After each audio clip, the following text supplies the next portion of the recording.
Hello friends, आज के इस वीडियो में हम म्यूकर के रिप्रोडक्शन के बारे में देखेंगे। इसके प्रीवियस लेक्चर में हमने उसके स्ट्रक्चर, उसके ऑकरेंस और उसकी मॉर्फोलॉजी के बारे में पढ़ा था। आज के इस वीडियो में हम देखेंगे कि म्यूकर एक्चुअली रिप्रोड्यूस कैसे करता है। ठीक है, तो सबसे पहले ये जान लें कि म्यूकर में जो रिप्रोडक्शन होता है वो 3 डिफरेंट मेथड से होता है। एक होता है वेजिटेटिव रिप्रोडक्शन, सेकंड होता है एसेक्सुअल रिप्रोडक्शन और थर्ड होता है सेक्सुअल रिप्रोडक्शन। ये 3 डिफरेंट मेथड है जिसके थ्रू म्यूकर एक्चुअली रिप्रोड्यूस करता है। लेकिन सबसे पहले हम देखते हैं वेजिटेटिव रिप्रोडक्शन के बारे में। तो यहाँ पे आप देख सकते हो जो वेजिटेटिव रिप्रोडक्शन है, it is by mean of fragmentation. Fragmentation itself says that what actually the reproduction is, means कोई भी पर्टिकुलर जो भी माइसिलियम होगा, सपोज कि ये माइसिलियम है, इस माइसिलियम के कई सारे टुकड़े हो जाना, है ना, एक्सीडेंटली होना या by some of the reasons, कोई भी रीजन से होता है। जैसे कोई पर्टिकुलर हाइपा है, ठीक है, वो सरफेस वाले जो ग्रो हुआ है उसके ऊपर जो ऊपर की तरफ जो स्पोरेंजियोफोर ग्रो हुआ है वो बाय मीन ऑफ एयर, अभी कोई भी रीजन से ये यहाँ से टूट के 2 टुकड़ों में डिफ्रेंशिएट हो गया, तो वो क्या करेगा, ये टुकड़ा दूसरी जगह गिरेगा और वहां पे वो मल्टीप्लाई करके फिर से नया माइसिलियम इस तरह से डेवलप कर देगा। तो ये है फ्रेगमेंटेशन। सपोज कि एक माइसिलियम के 10 टुकड़े होंगे तो 10 नए माइसिलियम का डेवलपमेंट हो जाएगा। तो ये हमारी फर्स्ट मेथड है, दैट इज वेजिटेटिव रिप्रोडक्शन। अब हम देखते हैं second, that is asexual reproduction. अगर हम एसेक्सुअल रिप्रोडक्शन की बात करते हैं तो यहाँ पे जो एसेक्सुअल रिप्रोडक्शन होता है वो 3 डिफरेंट मेथड से होता है। First, that is by mean of sporangiospore formation, second that is chlamydospore formation and third that is oidia. ये 3 डिफरेंट मेथड है। तो सबसे पहले आज के इस वीडियो में सबसे पहले हम देखेंगे sporangiophore, means asexual reproduction by mean of sporangiophore formation. ये स्पोरेंजियोस्पोर फॉर्मेशन कैसे होता है, तो ये वाली चीजें हमें आज देखनी है। ठीक है, तो सबसे पहले ये जो डायग्राम है ये मैंने पूरा कैसे स्पोरेंजियोस्पोर का फॉर्मेशन होता है उसके बारे में ये पूरा डायग्राम है। तो एज फॉर एग्जांपल ये माइसिलियम है, ये कोई भी पर्टिकुलर सरफेस पे ग्रो हो रहा है। दूसरी एक चीज बता दूं, ये जो स्पोरेंजियोस्पोर का फॉर्मेशन होता है ये ऑलवेज फेवरेबल कंडीशन में होता है। फेवरेबल कंडीशंस में जब उसके पास खाना एकदम इनफ अमाउंट में होता है उस वक्त उसको नॉर्मली फेवरेबल कंडीशन हम बोलते हैं। Means proper amount of temperature, proper amount of nutrition, everything is in proper amount, that particular condition is known as favorable condition for mucor।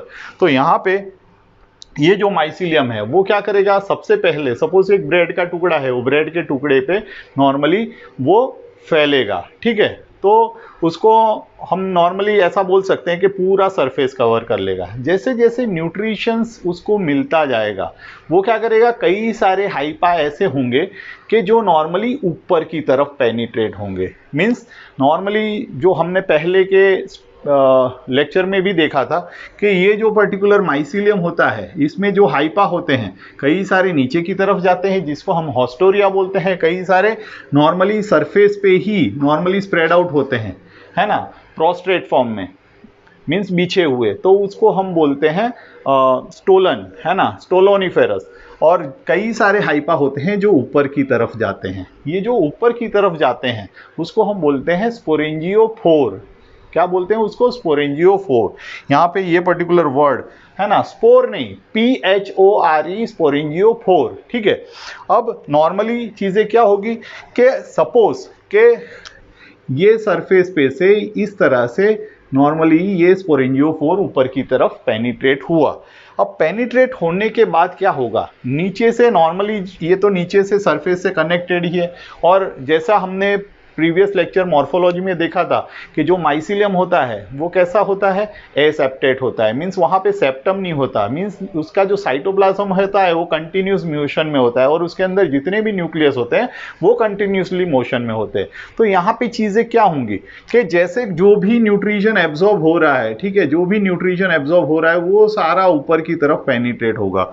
तो यहाँ पे जब वो पेनिट्रेट होता है तो क्या होता है, जो एपिकल पोर्शन होता है, ये जो एपिकल पोर्शन है, यहाँ पे ये जो एपिकल पोर्शन है, ये एपिकल पोर्शन पे प्रेशर एक्सर्ट होता है। प्रेशर एक्सर्ट होता है, उसकी वजह से क्या होता है, उसका जो एक्सिल होता है ना, उसका जो एक्सिल होता है वो क्या करता है, धीरे धीरे वो ऊपर से स्फीयरिकल होता है ना, थोड़ा बबल शेप स्ट्रक्चर होने लगता है। जैसे जैसे न्यूट्रिशंस और एब्सॉर्ब होता है, जैसे जैसे और साइटोप्लाज्मिक कंटेंट सप्लाई होता है, वैसे वैसे और प्रेशर एक्सर्ट होता है, और ये जो टिप पोर्शन है, जो एपिकल पोर्शन है, वो क्या करेगा, एक स्वोलन हो जाएगा। Means tip will just it will swell, है ना। यहाँ पे इस तरह से हम बता सकते हैं कि ये पूरा इस तरह से स्वोलन हो जाएगा। ये डायग्राम में हमने बताया हुआ है। अब धीरे धीरे क्या होगा, जो भी साइटोप्लाज्मिक कंटेंट या जो भी न्यूक्लियस है, वो सारे धीरे धीरे पहले तो पूरे में स्प्रेडेड होंगे, फिर धीरे धीरे वो क्या करेंगे, they will just normally arrange themselves to the, ये पूरे कहाँ पे शिफ्ट हो जाएगा, यहाँ पे पेरिफेरियल पोर्शन पे, जो किनारी होती है ना, जो बॉर्डर होता है, वो बॉर्डर पोर्शन में पूरा स्वेल हो जाएगा, और बीच का जो पोर्शन होता है वो वैकेंट रह जाता है। ठीक है, ये बीच का पोर्शन जो होता है उसको वैकेंट हम मीन्स वो वैकेंट हो जाएगा। मीन्स ऐसा नहीं कि वो पूरा खाली हो जाएगा, वहाँ पे साइटोप्लाज्म कंटेंट होगा लेकिन बहुत फ्यू होगा, और न्यूक्लियस भी होंगे तो 2-4 फ्यू, वेरी फ्यू न्यूक्लियस। ठीक है, very few nucleus will be there, और जो टिप पोर्शन है, जो बाहर का पोर्शन है, ठीक है, वो पूरे पोर्शन में नॉर्मली जो न्यूक्लियस है वो पूरा भर जाएगा। अब ये जो पोर्शन है ना, ये जो पोर्शन है, ये पूरे पोर्शन को हम बोलते हैं स्पोरेंजियम। यहां पे देख सकते हो कि ये जो पूरा सर्कुलर पोर्शन है, ये पोर्शन यहां से लेके यहां तक, ये पूरे को हम स्पोरेंजियम बोलते हैं। अब चीजें क्या होंगी कि जब ये पूरा कंटेंट ऊपर की तरफ आ जाएगा और नीचे का पोर्शन वैकेंट हो जाएगा, उस वक्त ये जो पोर्शन है यहां पे एक नॉर्मली एक क्लेफ्ट या फॉरो का फॉर्मेशन हो जाएगा, जिसको हम बोल सकते हैं कि एक पार्टीशन जैसा हो जाएगा, जो धीरे धीरे अपने आप को सेप्टम में कन्वर्ट कर देगा, जो कि स्पोरेंजियम को 2 पोर्शन में डिवाइड कर देता है। ठीक है, यहां पे आप देख सकते हो कि पहले क्या था, ये पूरा कॉमन था, ये पूरा एक कॉमन था, फिर धीरे धीरे क्या हुआ, सारे न्यूक्लियस, वो सारा साइटोप्लाज्मिक कंटेंट ऊपर की तरफ आ गया। ठीक है, ऊपर की तरफ आ गया तो बीच का पोर्शन वैकेंट हो गया। वैकेंट होते ही वहां पे बीच में एक पार्टीशन जैसा बन गया, यहां पे आप ये पार्टीशन देख सकते हो। वो पार्टीशन की वजह से क्या हुआ, नीचे का पोर्शन टोटली डिफरेंट मींस अलग हो गया और ऊपर का पोर्शन अलग हो गया। ये पूरा जो स्ट्रक्चर था वो था स्पोरेंजियम। लेकिन अब स्पोरेंजियम कितने 2 हिस्सों में डिवाइड हो गया। एक नॉर्मली जो वैकेंट पोर्शन है, जिसको हम बोलते हैं कॉल्यूमेला प्लाज्म, उसको हम क्या बोलते हैं, कॉल्यूमेला प्लाज्म, और जो पोर्शन न्यूक्लियस और साइटोप्लाज्म से भरा हुआ है, ठीक है, वो पोर्शन को हम बोलते हैं स्पोरोप्लाज्म। ठीक है, स्पोरेंजियम 2 पोर्शन में डिवाइड हो गया, एक स्पोरोप्लाज्म और दूसरा कॉल्यूमेला प्लाज्म। यहां पे दूसरा एक टर्म्स भी हम इसके लिए यूज कर सकते हैं। जो कॉल्यूमेला प्लाज्म होता है उसको हम बोलते हैं स्टेराइल रीजन, और जो स्पोरोप्लाज्म होता है उसको हम बोलते हैं फर्टाइल रीजन। तो यहाँ पे 2 डिफरेंट रीजन हमको मिल जाते हैं, एक स्टेराइल रीजन और दूसरा फर्टाइल रीजन। ठीक है, ये क्लियर हो गया। अब चीजें क्या होगी, धीरे धीरे यहाँ पे वो तीनों चीज मैंने डिफरेंशिएट किया हुआ है। जो स्पोर लाइक स्ट्रक्चर है उसको हमने स्पोरेंजियोस्पोर बोला है, बीच का जो पोर्शन है उसको हम सेप्टम बोलते हैं, थर्ड पोर्शन जो वैकेंट वो है उसको हम कॉल्यूमेला बोलते हैं।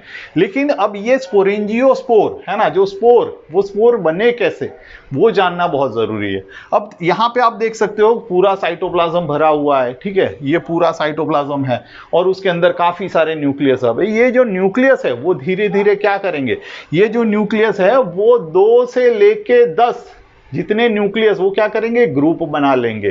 सपोज कि ये काफी सारे हैं तो यहाँ पे वो क्या करेंगे, इस तरह से छोटे छोटे ग्रुप बन जाएंगे न्यूक्लियस के। आप देख सकते हो यहाँ पे इस तरह से छोटे छोटे ग्रुप बन जाएंगे, और वो जो ग्रुप होंगे, जो ग्रुप ऑफ न्यूक्लियस होंगे, वो क्या करेंगे, थोड़ा सा साइटोप्लाज्म लेंगे और अपने ऊपर एक कवरिंग डेवलप कर लेंगे इस तरह से।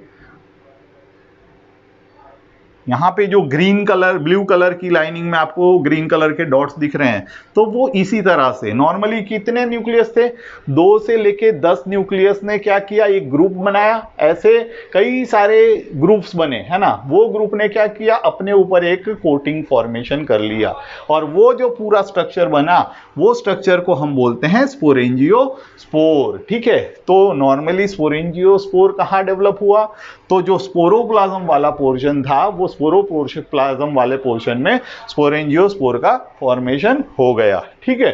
अब चीजें क्या होगी, अब धीरे धीरे ये पूरा स्ट्रक्चर मीन स्पोरेंजियम डेवलपमेंट हो गया, पूरा स्पोरेंजियम का फॉर्मेशन अब हो गया।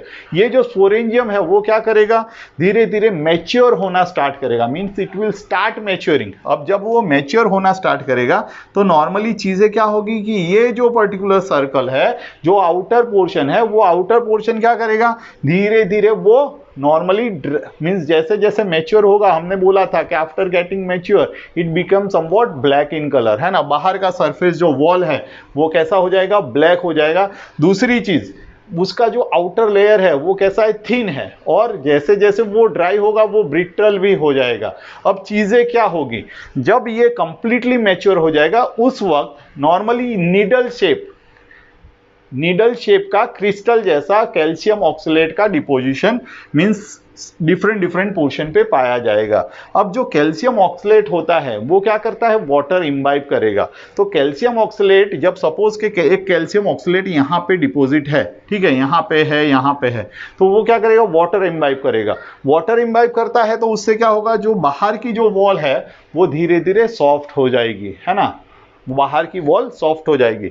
अब इसी दौरान जो नीचे का जो स्पोरेंजियोफोर है, ये हमने देखा, जो स्टॉक लाइक स्ट्रक्चर है उसको हम बोलते हैं स्पोरेंजियोफोर, वो नीचे सरफेस से कनेक्टेड है, ठीक है। तो वहां से न्यूट्रिशन कंटिन्यूस फॉर्म में ऊपर आ ही रहा है। अब जो nutrition mean cytoplasmic content, protoplast, वो सारी चीजें आ रही है। अब जो वाटर, जो भी nutrition in the form of water है ना, वो लिक्विड फॉर्म में होता है उसका साइटोप्लाज्म, तो वो धीरे धीरे क्या करेगा, कॉल्यूमेला वो उसको भी एब्जॉर्ब करेगा।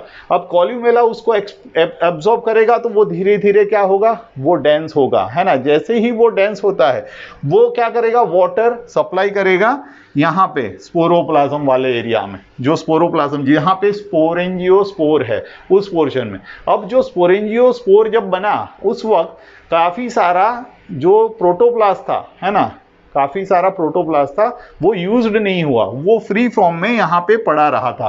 तो वो जो फ्री फॉर्म में जो प्रोटोप्लास्ट था उसने क्या किया, उसने वाटर एब्जॉर्ब कर लिया। कहाँ से, तो ये जो पर्टिकुलर कॉल्यूमेला ने जो वाटर एब्जॉर्ब किया था वो वाटर उसने एब्जॉर्ब किया। अब धीरे धीरे क्या होगा, प्रेशर एक्सेट होगा। प्रेशर एक्सेट कहाँ पे होगा, जो आउटर वॉल, क्योंकि जो प्रोटोप्लास्ट था वो प्रोटोप्लास्ट ने वाटर एब्जॉर्ब किया, वाटर ऑब्जॉर्ब करने की वजह से उसकी जो डेंसिटी है वो बढ़ी, है ना, वहां का जो पर्टिकुलर एरिया है वो एक्सपांड हुआ, और ये जो कॉल्यूमेला है वो भी एक्सपांड होगा। अब डबल प्रेशर एक्सेट हुआ कहां पे, तो आउटर वॉल पे। जो आउटर वॉल पे डबल प्रेशर एक्सेट होने की वजह से ये जो वॉल थी आउटर वॉल वो बस्ट हो जाती है। जैसे ही वो बस्ट होती है तो यहाँ पे जो पर्टिकुलर स्पोरेंजियोस्पोर है वो sporangiospore bye mean of air, है ना, वो क्या होंगे, वहां से डिस्पर्स हो जाएंगे, means it will be get डिहाइड, मींस यहाँ से वो रिलीज हो जाएंगे। कहाँ से, तो स्पोरेंजियम में से। तो ये normally by mean of insect भी होता है या और बाय मीन ऑफ एयर भी होता है। ये दोनों वजह से नॉर्मली इसका नॉर्मली डिस्पर्सल हो सकता है, मींस ये यहाँ से शिफ्ट होंगे दूसरी जगह पे, और वहां पे क्या है, जब उसको proper amount of nutrition, proper amount of temperature और सारी फेवरेबल कंडीशन मीन मॉइस्चर और सारी चीजें मिलेगी, तो ये जो पर्टिकुलर स्पोर है ना, वो स्पोर क्या करेंगे, ट्यूब लाइक एक स्ट्रक्चर इमर्ज करेंगे। मीन सपोज कि ये स्पोर है तो वो स्पोर क्या करेगा, इस तरह से एक ट्यूब लाइक स्ट्रक्चर इमर्ज करेगा और इसका सारा कंटेंट वो इसमें शिफ्ट कर देगा, है ना। वो शिफ्ट करने के बाद वो क्या करेगा, अपनी ग्रोथ इस तरह से बढ़ाएगा, है ना। तो ये इस तरह से नॉर्मली जर्मिनेट होके वो क्या करेगा, फिर से नया माइसीलियम डेवलप कर देगा। इनिशियली एक हाइपा बनाएगा, वो हाइपा फिर से बहुत सारी ब्रांचेस डेवलप करेगा और इस तरह से माइसीलियम का फॉर्मेशन हो जाएगा। तो आप सोच सकते हो कि सपोज के एक पर्टिकुलर स्पोरेंजियम में, है ना, सपोज के एक पर्टिकुलर स्पोरेंजियम में नॉर्मली 20 से 25 जितने स्पोरेंजियोस्पोर फॉर्मेशन होते हैं, तो नॉर्मली आफ्टर डिस्पर्सल क्या होगा, 25 नए माइसीलियम का फॉर्मेशन होगा। तो ये तो हुई एक ही पर्टिकुलर स्पोरेंजियम की बात, लेकिन एक माइसीलियम में ऐसे कई सारे स्पोरेंजियम का फॉर्मेशन होता है। तो आप सोच सकते हो कि फंगस, हम कभी ब्रेड का टुकड़ा लेते हैं तो ब्रेड के टुकड़े पे कभी भी हम देखते हैं कि जो पर्टिकुलर फंगस सुबह थोड़ी सी होती है, शाम होते होते वो पूरे ब्रेड पे फैल जाती है। तो उसके पीछे का रीज़न ऐसा ही है कि more amount of normally spore will be produce और वो धीरे धीरे पूरे पोर्शन को कवर कर लेता है। तो ये था asexual reproduction by mean of sporangiospore formation, sporangiospore formation के थ्रू एसेक्सुअल रिप्रोडक्शन।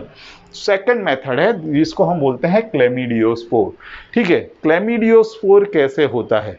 तो क्लेमिडियोस्पोर का फॉर्मेशन ऑलवेज होता है अनफेवरेबल कंडीशन में। ठीक है, क्या होता है जब फेवरेबल कंडीशन होती है उस वक्त क्या होता है, माइसीलियम पूरा ग्रो हो गया है, माइसीलियम ने क्या किया है, न्यूट्रिशन एब्जॉर्ब कर लिया है, न्यूट्रिशन पूरे पर्टिकुलर स्ट्रक्चर में, पूरे माइसीलियम में सभी जगह पे स्टोर्ड होगा, है ना, इन डिफरेंट फॉर्म। ठीक है, वो जो स्टोर्ड फूड मटेरियल होता है, जब भी पर्टिकुलर कंडीशन ऐसी आती है कि भाई अनफेवरेबल मीन्स नॉर्मली न्यूट्रिशन मिलना बंद हो गया, मीन्स उसको जब न्यूट्रिशन मिलना बंद हो जाता है, टेम्परेचर उसके मुताबिक नहीं है, तो उस वक्त क्या होगा कि ये जो पूरा हाइपा है वो हाइपा में धीरे धीरे, पूरे पर्टिकुलर हाइपा में धीरे धीरे बीच अलग अलग पोर्शन पे काफ़ी सारे न्यूक्लियस क्या करेंगे, काफ़ी सारे न्यूक्लियस न्यूट्रिशन को लेके और थोड़ा सा साइटोप्लाज्म को लेके अपने ऊपर एक कोटिंग डेवलप कर लेगा, मीन्स एक कवर डेवलप कर लेगा। ये आप देख सकते हो, ये इसमें किस तरह से पूरा स्ट्रक्चर होता है कि एज फॉर एग्जांपल यहाँ पे मैं आपको बता सकता हूँ कि सपोज कि ये स्ट्रक्चर था, ये स्ट्रक्चर में क्या किया, जितना भी यहाँ पे था वो सारा शिफ्ट हो गया यहाँ पे एक जगह पे, यहाँ वाला सब यहाँ पे शिफ्ट हो गया और धीरे धीरे उन लोग ने क्या किया, एक कवरिंग डेवलप कर लिया। फिर से दूसरा जो यहाँ पे कंटेंट था वो सब यहाँ पे शिफ्ट हो गया और उसने एक कवरिंग डेवलप कर लिया। तो इस तरह से ये डिफरेंट जगह पे ये क्लस्टर्स फॉर्मेशन हो गया। अब ये जो क्लस्टर्स जब फॉर्म होता है तो वो क्या करते हैं, जब उसके अंदर के जो न्यूक्लियस है वो थोड़ा सा नॉर्मली ऐसा कंटेंट सीक्रेट करते हैं जो कि इसके ऊपर एक थिक कोटिंग का फॉर्मेशन कर देते हैं। अब ये जो थिक कोटिंग का फॉर्मेशन हो जाता है उसके बाद ये जो स्ट्रक्चर डेवलप होता है उसको हम बोलते हैं क्लेमिडियोस्पोर, उसको हम बोलते हैं क्लेमिडियोस्पोर। अब चीजें क्या है, ये हमने अलग अलग चीजें लिखी, इंटरकैलरी क्लेमिडियोस्पोर, ऊपर सिर्फ क्लेमिडियोस्पोर लिखा है, यहाँ टर्मिनल क्लेमिडियोस्पोर लिखा है। ठीक है, उसके पीछे का रीजन वही है क्योंकि जो सेंटर में, हाइपा के सेंटर में जो फॉर्म होता है, मींस बीच में, नॉर्मली उसको हम बोलते हैं इंटरकैलरी क्लेमिडियोस्पोर। लेकिन जो नॉर्मली टर्मिनल पोर्शन पे, मींस एकदम टिप पे जो फॉर्म होता है उसको हम बोलते हैं टर्मिनल क्लेमिडियोस्पोर, उसको हम क्या बोलते हैं, टर्मिनल क्लेमिडियोस्पोर, और नीचे के पोर्शन को हाइपा एज इट इज। तो इस तरह से अब चीजें क्या होगी, क्लेमिडियोस्पोर का फॉर्मेशन हो गया, लेकिन जब अनफेवरेबल कंडीशन होती है तो न्यूट्रिशन मिलना बंद हो जाता है, फूड मिलना बंद हो जाता है, मींस टेम्परेचर भी उसके मुताबिक नहीं होता। तो उस टाइम पे क्या होगा कि जो रेस्ट ऑफ द हाइपा है, ये जो बाकी के जो हाइपा का पोर्शन है वो क्या करेंगे, वो धीरे धीरे ड्राई हो जाएगा और उसकी डेथ हो जाएगी, और ये जो क्लेमिडियोस्पोर है वो क्लेमिडियोस्पोर रिलीज हो जाएंगे, मींस कहीं पे रेस्टिंग फेज में पड़े रहेंगे। अब जैसे ही उसका रेस्टिंग फेज कंप्लीट होगा, है ना, आप समझ सकते हो कि ये सारे इस तरह से पूरे के पूरे स्ट्रक्चर अलग अलग जगह पे पड़े रहेंगे। जैसे ही उसको proper phase means time means nutrition सारी चीजें मिलेगी, वैसे ही वो क्या करेगा, वो जर्मिनेट हो जाएगा। कैसे, यहाँ पे कैसे ये जर्मिनेट हुआ था sporangiospore, in the similar way it will also germinate. तो इसको हम बोलते हैं chlamydospore, asexual reproduction by mean of chlamydospore formation. ठीक है, थर्ड थिंग है, इसको हम बोलते हैं ऑइडिया। अब कोई भी पर्टिकुलर हाइपा, है ना, कोई भी पर्टिकुलर माइसीलियम में से कोई भी उसका हाइपा अगर कोई भी ऐसे शुगर रिच सॉल्यूशन में गिर जाता है या उसको उसमें रखा जाता है, तो वो क्या करेगा, नॉर्मली सपोज कि ये हाइपा है, ठीक है, ये अगर शुगर सॉल्यूशन में पूरा रख दिया गया, ठीक है, ये हाइपा है, ये हाइपा को शुगर सॉल्यूशन में रख दिया गया, तो वो क्या करेगा, धीरे धीरे अपने आप को इस तरह से बीड लाइक स्ट्रक्चर में कन्वर्ट कर लेगा, वो पूरा इस तरह से बीड लाइक स्ट्रक्चर में कन्वर्ट हो जाएगा।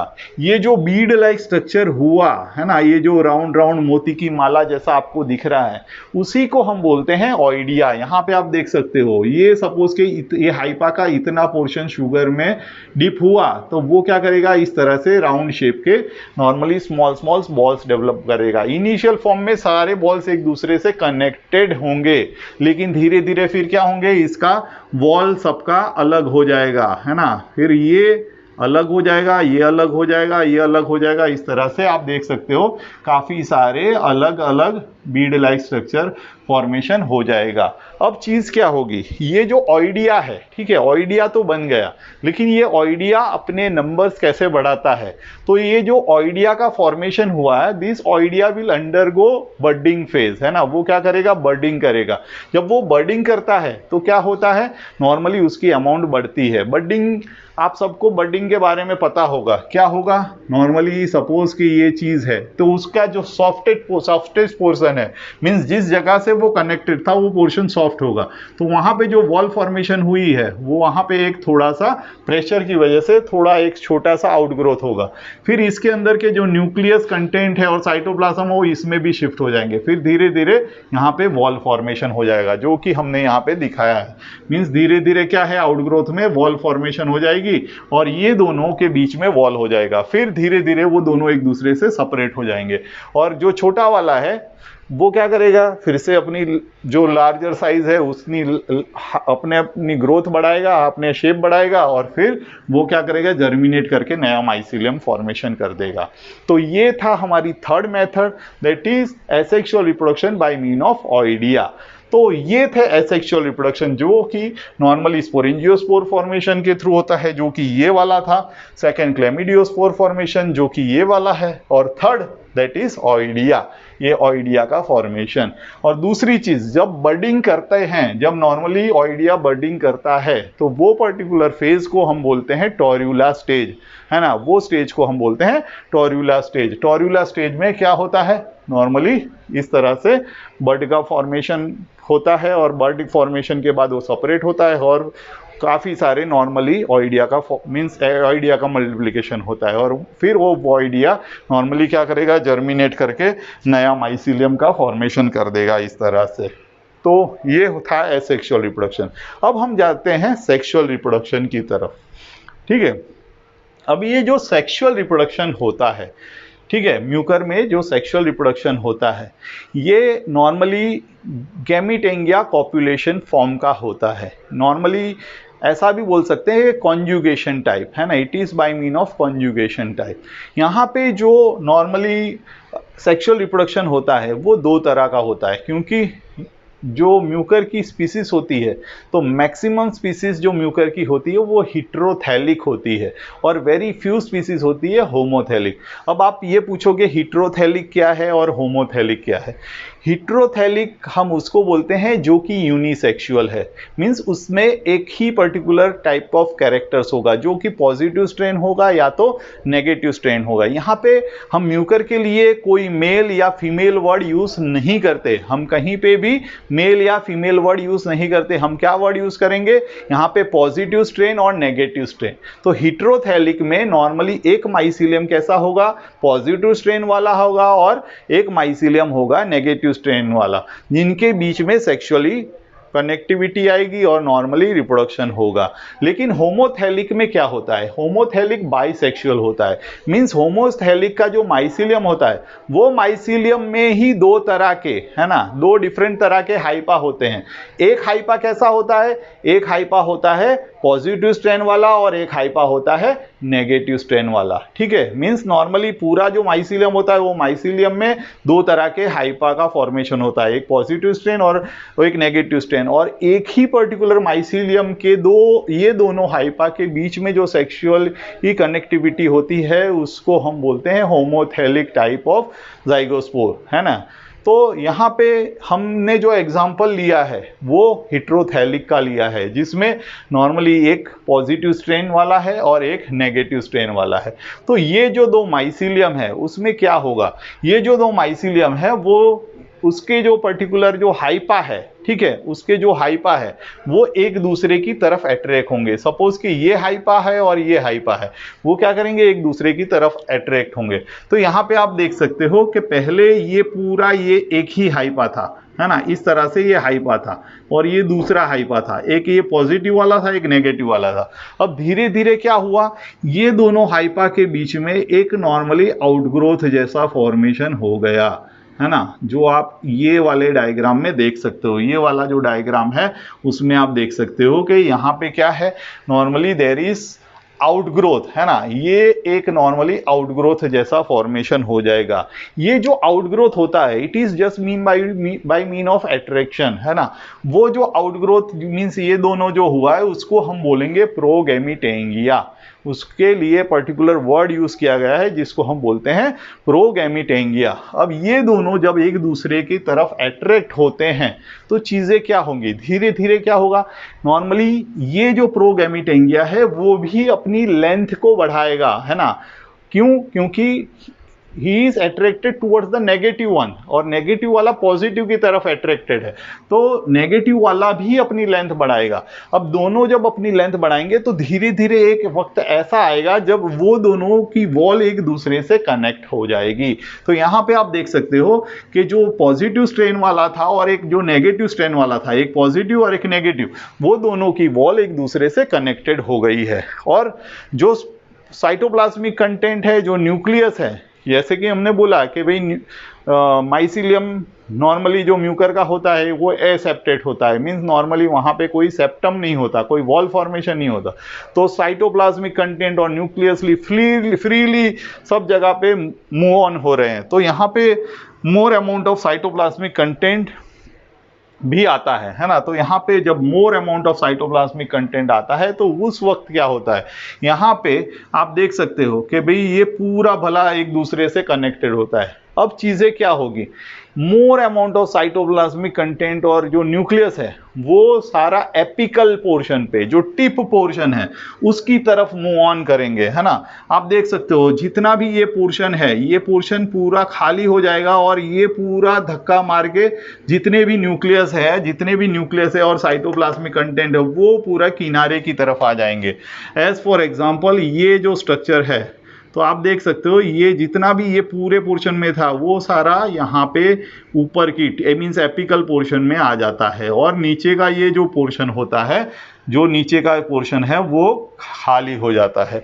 तो यहाँ पे आप देख सकते हो कि वैकेंट पोर्शन भी है और ये पूरा साइटोप्लाज्म चीज़ों से भरा हुआ है, ठीक है। तो यहाँ पे ये चीज़ इजीली डिफ्रेंशिएट होती है। जब नॉर्मली पूरा पोर्शन जितना भी साइटोप्लाज्मिक कंटेंट है और न्यूक्लियस जब टिप पे आ जाता है तो क्या होता है, वहाँ पे एक सेप्टम का फॉर्मेशन हो जाता है। ये नीचे की तरफ सेप्टम आ जाएगा दोनों में, है ना। पॉजिटिव स्ट्रेन में भी सेम चीज़ होगी और नेगेटिव स्ट्रेन वाले हाइपा में भी सेम चीज होगी, दोनों में सेप्टम फॉर्मेशन हो जाएगा। अब जो वैकेंट पोर्शन है, ठीक है, जो वैकेंट पोर्शन है उसको हम बोलते हैं सस्पेंसर, है ना, उसको हम क्या बोलते हैं, सस्पेंसर। और जो नॉर्मली भरा हुआ है जिसके अंदर नॉर्मली साइटोप्लाज्मिक कंटेंट है और न्यूक्लियस है, वो पोर्शन को हम बोलेंगे गैमीटेंगियम। उसको हम क्या बोलेंगे, गैमीटेंगियम। पहले नॉर्मली द टर्म वाज प्रोगैमीटेंगिया, है ना, नॉर्मली क्योंकि वहां पे कोई डिफरेंशिएशन नहीं था।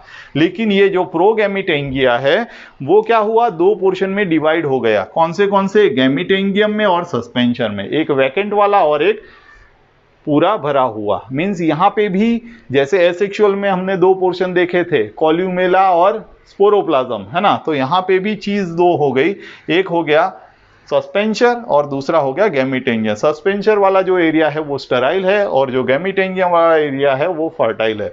अब चीजें क्या होंगी, ये दोनों एक दूसरे के साथ कनेक्टेड तो हो गए। अब ये दोनों के जो वॉल था, मीन्स जिस वॉल के थ्रू दोनों कनेक्टेड है, यहाँ पे आप देख सकते हो द वॉल ऑफ कनेक्शन, वो धीरे धीरे क्या होगी, वो डिसॉल्व हो जाएगी, है ना। Wall of connection will get dissolve, है ना। वो डिसॉल्व होते ही इसके अंदर के जो भी न्यूक्लियस थे, जो नेगेटिव स्ट्रेन वाले और पॉजिटिव स्ट्रेन वाले, वो दोनों एक दूसरे के साथ फ्यूज हो जाएगा। साइटोप्लाज्मिक कंटेंट के साथ मिक्स हो जाएगा, और जो न्यूक्लियस था पॉजिटिव स्ट्रेन वाला, वो नेगेटिव स्ट्रेन वाले न्यूक्लियस के साथ मिक्स हो जाएगा, है ना। Means there will be fusion. As for example मैं बोलता हूं कि पॉजिटिव स्ट्रेन के जो न्यूक्लियस था, है ना, पॉजिटिव स्ट्रेन का जो न्यूक्लियस था वो कैसा था, नॉर्मली सपोज के उसका जो नंबर है वो 22 होगा, है ना, और नेगेटिव स्ट्रेन के न्यूक्लियस 20 ही थे, ठीक है। तो क्या होगा, नॉर्मली 20 के बीच में फ्यूजन होगा। मींस 20 नेगेटिव स्ट्रेन के न्यूक्लियस 20 पॉजिटिव स्ट्रेन के न्यूक्लियस के साथ फ्यूज होंगे। अब जो पॉजिटिव स्ट्रेन के 2 न्यूक्लियस बाकी रहे, है ना, वो क्या होंगे, वो डिसइंटीग्रेट हो जाएंगे। Means they will get disperse, है ना। नॉर्मली वही बचता है जो डिप्लॉयड बन जाता है। और ये जो स्ट्रक्चर आफ्टर गेटिंग फ्यूजन, जो स्ट्रक्चर डेवलप होता है ना, वो स्ट्रक्चर को हम क्या बोलते हैं, ये स्ट्रक्चर को हम बोलते हैं जाइगोस्पोर। अब जाइगोस्पोर के अंदर जितने भी न्यूक्लियस हैं वो कैसे हैं, डिप्लॉयड हैं, ठीक है, वो सारे कैसे हैं, डिप्लॉयड है। अब चीजें क्या होगी, एज फॉर एग्जाम्पल मैंने बोला था कि 20 पॉजिटिव थे 20 नेगेटिव थे, नंबर कैन बी एनी, हाँ ऐसा कोई नहीं 20 ही होंगे, वो कुछ भी हो सकते हैं, लेकिन हमको इजीली समझ सके इसलिए मैं 20 नंबर यूज कर रहा हूँ। यहाँ पे सपोज के 20 न्यूक्लियस हैं जो कि डिप्लॉयड है। अब चीजें क्या होगी, जाइगोस्पोर का फॉर्मेशन तो हो गया, अब इसके अंदर का जो न्यूक्लियस है दे विल अंडरगो मियोसिस, जिसको हम रिडक्शन डिवीजन भी बोलते हैं। वो क्या करेंगे, दे विल अंडरगो मियोसिस, वो उसके अंदर के जो न्यूक्लियस हैं वो मियोसिस करेंगे, मींस रिडक्शन डिवीजन करेंगे। रिडक्शन डिवीजन में क्या होता है, एक डिप्लॉयड न्यूक्लियस क्या करता है, 4 हैप्लॉयड न्यूक्लियस का फॉर्मेशन करेगा, ठीक है। तो इस तरह से 4 हैप्लॉयड न्यूक्लियस का फॉर्मेशन होगा। तो जाइगोस्पोर में आपने देखा था, है ना, जैसे जाइगोस्पोर में आपने देखा था कि नॉर्मली कितने फ्यूज हुए थे, नॉर्मली 20 न्यूक्लियस थे। तो टोटल अब रिडक्शन डिवीजन होने के बाद कितने न्यूक्लियस हो जाएंगे, टोटल 80 न्यूक्लियस हो जाएंगे, बिकॉज 20 इंटू 4, है ना, एक में से 4, तो 20 में से 80 जितने न्यूक्लियस हो जाएंगे। जैसे कि हमने पहले बोला था कि ये हिट्रोथैलिक है, ठीक है, heterothallic type of mean sexual reproduction है। Mean sexual reproduction is between 2 heterothallic species.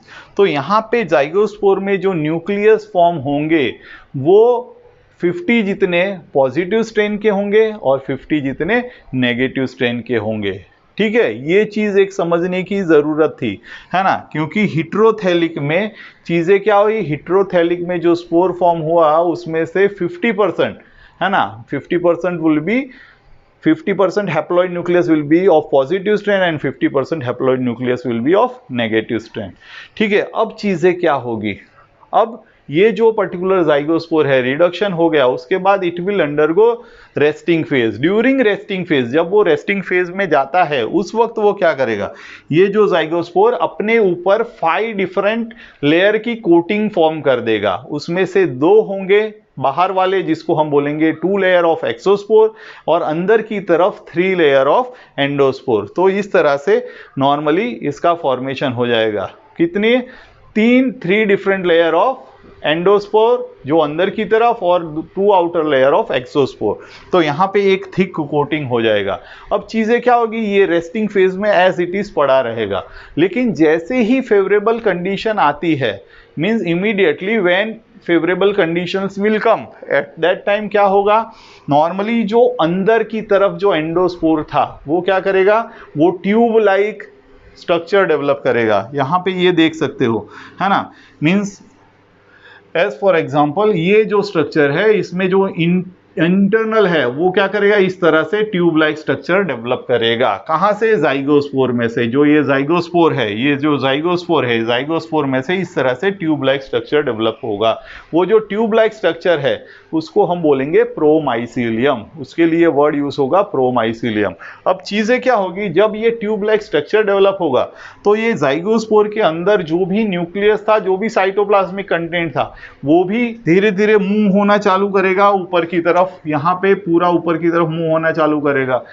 फिर से जैसे ही वो सारा ऊपर की तरफ मूव होना चालू करेगा तो इसका जो टिप है, ठीक है, वो उस पर प्रेशर एक्सर्ट होगा और वो क्या करेगा, इस तरह से स्वोलन स्ट्रक्चर डेवलप कर लेगा। यहाँ पे आप देख सकते हो इस तरह से पूरा स्वोलन स्ट्रक्चर बन गया। अब ये जो प्रोमाइसीलियम है, आफ्टर ये पूरा मीन्स ये स्ट्रक्चर फॉर्म हो गया तो ये जो प्रोमाइसीलियम था वो दो पोर्शन में डिवाइड हो जाएगा। ये जो स्टॉक लाइक स्ट्रक्चर है उसको हम बोलेंगे जर्म स्पोरेंजियोफोर। पहले हम यहाँ पे वर्ड क्या यूज करते थे, स्पोरेंजियोफोर। जो स्टॉक था उसको स्पोरेंजियोफोर बोलते हैं, लेकिन यहाँ पे खाली हम ये ऐड कर देंगे जर्म स्पोरेंजियोफोर, है ना। और जो ऊपर का जो स्पोरेंजियम वाला पोर्शन था उसके लिए हम वर्ड यूज करेंगे जर्म स्पोरेंजियम। यहाँ पे हम सिर्फ उसको पूरे स्ट्रक्चर को हम स्पोरेंजियम बोलते थे, यहाँ पे हम बोलेंगे जर्म स्पोरेंजियम, ठीक है। और उसके अंदर के जो न्यूक्लियस थे, जो हैप्लॉइड न्यूक्लियस है, वो क्या करेंगे, वो फिर से जैसे स्पोरेंजियोस्पोर में जो न्यूक्लियस ने क्लस्टर बनाया था, है ना, वो हैप्लॉइड न्यूक्लियस क्या करेंगे, 2 से 5, 7, 8 का ग्रुप बना के वो क्लस्टर बनाएंगे। जैसे नेगेटिव वाले होंगे नेगेटिव वाले के साथ क्लस्टर बनाएंगे, पॉजिटिव वाले के साथ क्लस्टर बनाएंगे। और क्लस्टर बनाने के बाद इस तरह से छोटे छोटे नॉर्मली क्लस्टर बना देंगे, ठीक है। क्लस्टर बनाने के बाद वो अपने ऊपर इस तरह से वॉल का फॉर्मेशन कर देंगे, ठीक है। तो वॉल का फॉर्मेशन करते ही तो ये जो स्ट्रक्चर बना है ना जर्म स्पोरेंजियम के अंदर, उसको हम बोलेंगे मियोस्पोर। यहाँ पे हम बोलते थे स्पोरेंजियोस्पोर, है ना। एसेक्सुअल रिप्रोडक्शन में we were using the word sporangiospore, लेकिन यहाँ पे हम वर्ड यूज करेंगे मियोस्पोर क्योंकि ये सेक्सुअल रिप्रोडक्शन में फॉर्म हुए हैं। तो मियोस्पोर ऐसा ऑब्जेक्टिव में भी क्वेश्चंस देकर आस्क के भाई meiospore is form during sexual reproduction और एसेक्सुअल रिप्रोडक्शन, तो आपको पता होना चाहिए मियोस्पोर का फॉर्मेशन ऑलवेज सेक्सुअल रिप्रोडक्शन में होता है। तो यहाँ पे इसी तरह से मियोस्पोर का फॉर्मेशन होगा। सिमिलर वे फिर से जैसे एसेक्सुअल रिप्रोडक्शन में नॉर्मली जो आउटर वॉल बस्ट हुई थी, यहाँ पे आप देख सकते हो, है ना, वैसे ही सिमिलर यहाँ पे भी कैल्शियम ऑक्सलेट नॉर्मली डिपोजिशन होगा, वाटर इम्बाइब होगा और जो बाहर का वॉल है वो सॉफ्ट होगा। जैसे जैसे न्यूट्रिशन सप्लाई होगा, यहाँ पे जो बाहर का लेयर जो कि थिन और एकदम ब्रिटल है उस पर प्रेशर एक्सर्ट होगा और वो फट जाएगा। फटते ही नॉर्मली जितने भी मियोस्पोर हैं वो रिलीज हो जाएंगे, है ना। जैसे कि हमने बोला ये हेटेरोथैलिक है तो 50% जितने स्पोर्स कैसे होंगे, वो होंगे पॉजिटिव स्ट्रेन वाले और 50% जितने स्पोर वो होंगे नेगेटिव स्ट्रेन वाले। तो इस तरह से normally this is what the process is of sexual reproduction. बहुत सिंपल सा एग्जांपल फिर से मैं आपको समझा दूं। 2 पर्टिकुलर माइसीलियम थे, एक पॉजिटिव स्ट्रेंथ का था, एक नेगेटिव स्ट्रेंथ का था। पॉजिटिव वाला हाइपा, ये पॉजिटिव वाला हाइपा और नेगेटिव वाला हाइपा एक दूसरे के सामने अट्रैक्ट हुए। फिर वो लोग ने एक चीज एक्सटेंड की, यहाँ पे आप देख सकते हो एक्सटेंडेड थिंग। वो एक्सटेंडेड थिंग को हम बोलेंगे प्रोगैमेटेंगिया। फिर ये जो एक्सटेंडेड थिंग थी वो डिवाइड हो गया। वो डिवाइड कैसे हो गया कि जितना भी उसका साइटोप्लाज्मिक कंटेंट था सारा टिप तरफ शिफ्ट हो गया और नीचे का पोर्शन उसने खाली रख दिया। तो यहाँ पे आप देख सकते हो नीचे का पोर्शन खाली और सारा कंटेंट टिप के ऊपर आ गया। और जैसे ही सारा कंटेंट नीचे की पोर्शन में खाली हो गया, वहाँ पे सेप्टम का फॉर्मेशन हो गया, वॉल फॉर्मेशन हो गया, जिसको हम वॉल बोलते हैं, ठीक है। तो सेप्टम का फॉर्मेशन हो गया, तो इस वजह से जो नीचे का पोर्शन था उसको हम बोलते हैं सस्पेंसर, जो कि वैकेंट है, ठीक है। और जो टिप वाला पोर्शन है जो कि साइटोप्लाज्मिक कंटेंट और न्यूक्लियस से भरा हुआ है उसको हम बोलेंगे गैमीटेंगियम। अब जब ये दोनों वॉल एक दूसरे के साथ कनेक्ट में आए, वो वॉल धीरे धीरे बीच की डिसॉल्व हो गई। डिसॉल्व होने के बाद जितने भी नॉर्मली न्यूक्लियस थे वो न्यूक्लियस के साथ फ्यूज हो गए। जो फ्यूजन नहीं कर पाया, ठीक है, जो फ्यूजन नहीं कर पाया वो क्या करेगा, नॉर्मली वो डिस्पर्स हो जाएगा, उसकी डेथ हो जाएगी। और जो फ्यूज्ड हो गए वो diploid nucleus means normally zygospore में सस्टेन करेंगे।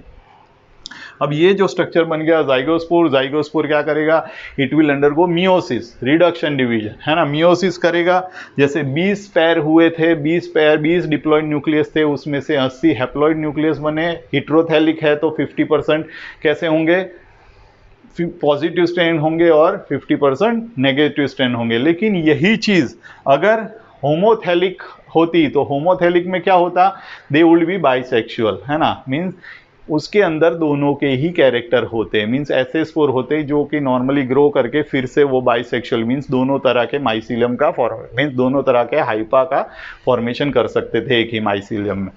तो वो होमोथैलिक। लेकिन हेटेरोथैलिक में क्या हुआ, 50% पॉजिटिव 50% नेगेटिव। फिर धीरे धीरे जाइगोस्पोर रेस्टिंग फेज में गया। रेस्टिंग फेज में गया, उसने क्या किया, अपने ऊपर 5 डिफरेंट कोटिंग डेवलप किए, जिसमें से 2 एक्सोस्पोर थे, 3 एंडोस्पोर थे। अब जैसे जैसे मैच्योर होते गए, टाइम बीतता गया, क्या हुआ, जो अंदर की तरफ का जो एंडोस्पोर था उसने क्या किया, एक ट्यूब का इमर्जमेंट किया है। वो ट्यूब को हम बोलते हैं प्रोमाइसीलियम। उसके लिए सिर्फ जब ट्यूब फॉर्मेशन होता है, ठीक है, ये स्टॉक नीचे का खाली ये फॉर्मेशन होता है, उसको हम बोलते हैं प्रोमाइसीलियम। लेकिन जैसे जैसे न्यूट्रिशन ऊपर बढ़ता गया तो प्रेशर एक्सेट होता गया, तो यहाँ पे 2 पोर्शन डेवलप हो गए, एक स्टॉक और एक ऊपर सर्कुलर पोर्शन। ठीक है, जो स्टॉक वाला पोर्शन है उसको हम बोलते हैं जम्स्पोरेंजियोस्पोर, और जो सर्कुलर पोर्शन बोलते हैं उसको हम बोलते हैं जम्स्पोरेंजियम। ये जम्स्पोरेंजियम के अंदर जितने भी न्यूक्लियस थे, वो लोग ने क्या किया, ग्रुप बनाया, ग्रुप बना के एक कोटिंग का फॉर्मेशन कर दिया। और जैसे ही उसने कोटिंग का फॉर्मेशन किया तो यहाँ पे मियोस्पोर का फॉर्मेशन हो गया। मियोस्पोर का फॉर्मेशन गया, उसके बाद ये जो आउटर पोर्शन था वो फिर से वो नॉर्मली आफ्टर गेटिंग मैच्योर वो ड्राई होके, वो ब्रिटल होके वो फट गया। फटने की वजह से जितने भी मियोस्पोर थे वो बाहर रिलीज हो गए, और मियोस्पोर ने फिर से क्या किया, नॉर्मली हाइपा का फॉर्मेशन किया। मियोस्पोर जर्मिनेट हुआ और हाइपा का फॉर्मेशन किया, और फिर से नए नए माइसीलियम का फॉर्मेशन हो गया। कई बार ऐसा भी पाया जाता है ना, कि भाई नॉर्मली ये जो गैमीटेंगियल कॉपुलेशन होना चाहिए, है ना, वो नहीं हो पाता, है ना। तो वहाँ पे नॉर्मली चीज़ें, वो जो पर्टिकुलर उस टाइम पे जो स्पोर फॉर्मेशन होता है, यहाँ पे फिर डिप्लॉयड स्पोर का फॉर्मेशन नहीं हो पाता। Means some of the reason वो वैसे के वैसा ही रह जाता है, तो उसको हम बोलते हैं पार्थिनोस्पोर, है ना। उसको हम क्या बोलेंगे, पार्थिनोस्पोर। तो इसी के साथ हमारा ये तीनों डिफरेंट फॉर्म्स ऑफ रिप्रोडक्शन ख़त्म होता है, जिसमें हमने वेजिटेटिव रिप्रोडक्शन भी देख लिया, एसेक्सुअल रिप्रोडक्शन भी देख लिया, और सेक्सुअल रिप्रोडक्शन भी देख दिया। ठीक है, अगर आपको मेरा वीडियो पसंद आया हो तो प्लीज़ मेरे चैनल को सब्सक्राइब कीजिए और मेरे वीडियो को लाइक कीजिए, और please share it with your friends. Thank you.